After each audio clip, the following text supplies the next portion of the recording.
Alright, good morning everybody. I want to show you a quick tip. Hope this is helpful for you. I want to show you quickly how to move one image over to another PSD layered file real quickly. In the past, what I used to do is I used to separate this tab, and I used to grab the image, and as you can see how frustrating this is. I used to grab this image and I used to pull it over here, and I used to resize it to what I needed it to be. And that seems like a really quick way to do it, but it actually isn't. There's a faster way to do it, and I want to show you how to do that today. So let's get back to it.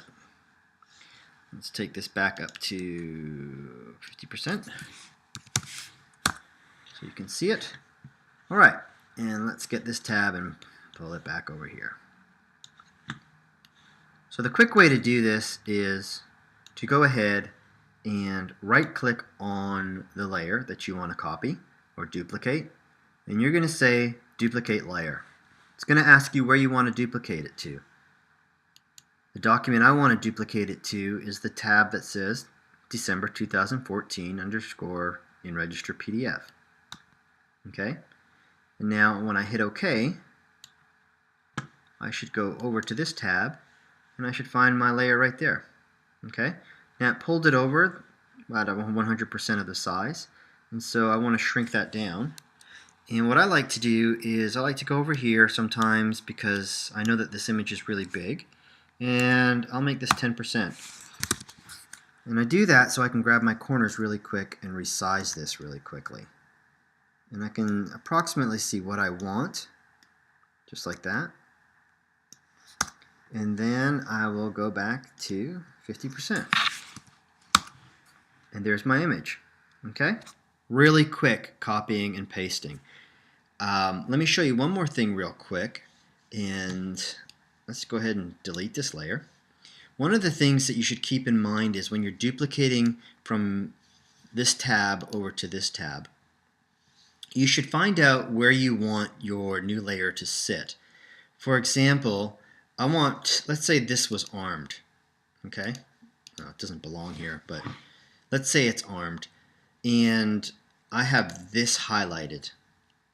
When I duplicate this layer over to this PDF or PSD file, it's going to copy and paste over the layer that's highlighted. Now, why is that important? Because watch, if I copy and paste this layer now, duplicate layer over to that, where does the layer fall? Well, it falls beneath a layer that's already armed, and so you won't see it. And sometimes that can be frustrating because you're looking for this layer, this one layer in the midst of, hundreds of layers sometimes, and you just can't find it quick enough. So if you plan ahead and you know what, I need this layer to actually sit above this layer, then what you do is you just highlight that, go back over here, duplicate layer, over to the PSD, in this case it's a PDF, hit OK, and magically, right, it's placed it now above that layer. So you're no longer hidden underneath a layer, it's exactly where you wanted it to go. So I hope that is helpful, and check back on our Facebook page and YouTube page, and hopefully we have content that's helpful for you new beginners at Photoshop. Check us out at www.mediamixbr.com. Thanks, guys.